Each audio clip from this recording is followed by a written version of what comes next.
The summer after grad school, my good friend Erin and I decided to take a grand tour of Europe, and what that consisted of was 2 weeks of steadily eating our way through Greece and Italy. Our final stop of the trip was the city of Venice, and for years I'd been enchanted by Venice, the canals, the gondoliers, so I was really excited about this stop. To get there, we had to go from Florence, Italy to Venice and catch a train in the morning. Shouldn't have been that difficult. Woke up in the morning, and I turned to my side of the room and start getting ready, start packing up. A couple minutes later, I turn, and Erin's still sitting in her pajamas on the edge of the bed, and she looks a little dazed. And I'm like, hey, what's up? She's like, I don't know, I'm just really tired. Like, okay, that's fine, you take some time. We got a couple extra minutes built into the schedule, and then we'll go. But a few minutes later, I turn around again, and she is flat on her face, fast asleep on the bed. So at this point, I start to get a little nervous, and I shake her awake, and she's like, oh, I'm sorry, I'm just really sleepy. You go get breakfast and come back. And so I get breakfast, but there's this voice in the back of my head telling me that something's not quite right. And I start to panic because we're in this foreign country, and I realize that if anything goes wrong, the only words in Italian I know are like gelato and spaghetti, and my phone doesn't work, and I have no idea how to call for help. So I'm panicking about this, but I come back and Erin's laughing, and she's still got this dazed look, and she holds up her pill bottle next to her, and she's like, you know how I take my allergy pill every morning?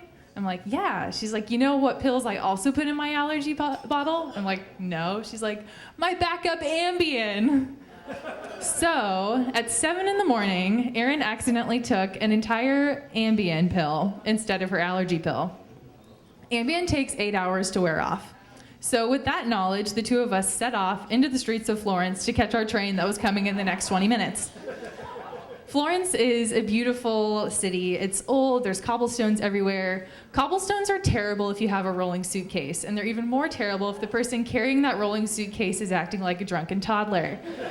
So Erin's following me. I've got my duffel bag and the strap's broken, so I'm hugging it like this in ultimate tourist mode, and she can't seem to comprehend that if there's a curb, you should lift your bag over it.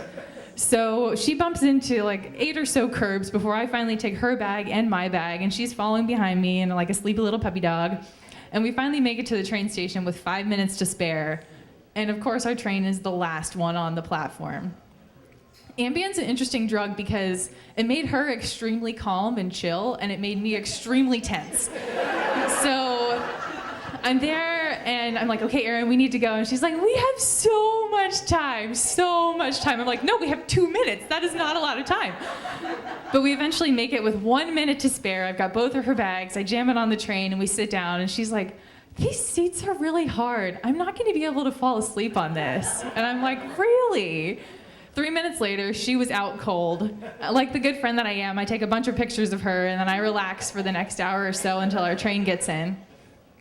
So we get to Venice, and I'm thinking, okay, this will be good. We can check into the hotel. She can take a nap. We'll be fine. But we get to the hotel, and they tell us that our room won't be available until 2. And at this point, it's 10 in the morning, and there's still, 6 hours till this drug wears off. And so we take to the streets of Venice. I make her drink some espresso. But she decides right after that there's nothing in the world that she wants more than a meatball sandwich. So a meatball sandwich is a delicacy. Lots of people like them. They're very easy to find in America. You go to your Subway or your Wawa. My advice if you go to Italy is to stock up beforehand because they don't have them there. So we went to probably 12 different restaurants trying to check the menu, and I'm trying to explain this to her, like, I know meatballs are kind of an Italian thing, but they're not like really an Italian thing. And no luck. And so we finally end up at this really average Italian restaurant, and it's expensive and overpriced, and which is the same thing. And and we leave, and we decide we're going to make our day a lot better by going on a gondola ride, because when in Venice, right? And so the problem with gondola rides, one problem with them, is that they're pretty expensive. And so we make friends with this unsuspecting couple who's also looking like the ride's looking pretty expensive, and we decide to split the trip with them. And so instead of this romantic gondola ride experience, I'm with my Ambien-drugged friend and this random couple that I don't know. But it's fun. It's fun in the way that, like, It's a Small World ride is fun. You're on a boat. It's not moving very fast. There's cheesy music. It's really colorful. And deep down you're thinking, I paid too much for this. So And then, of course, we hear this rumble of thunder, and the gondolier pulls over. He's like, I'm sorry, I'm going to have to cut your ride short. There's a storm coming. So after all that, but the good news is we were on there just long enough to make it to 2 p.m. So we make it back to the hotel.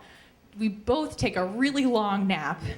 And then later we're out for a late dinner, and the day's getting better. Like, Erin's more awake. I'm feeling a little bit better, but I'm still feeling a little disappointed. Like, this was supposed to be this magical experience, and instead it's been this.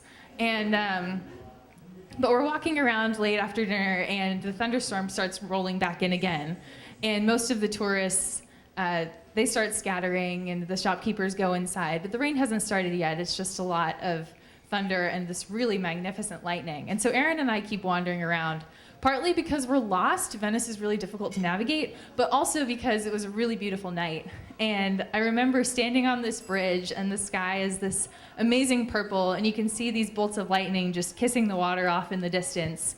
And for the first time that day, I let myself finally take a deep breath and just let myself get lost in the magic of Venice. Thank you.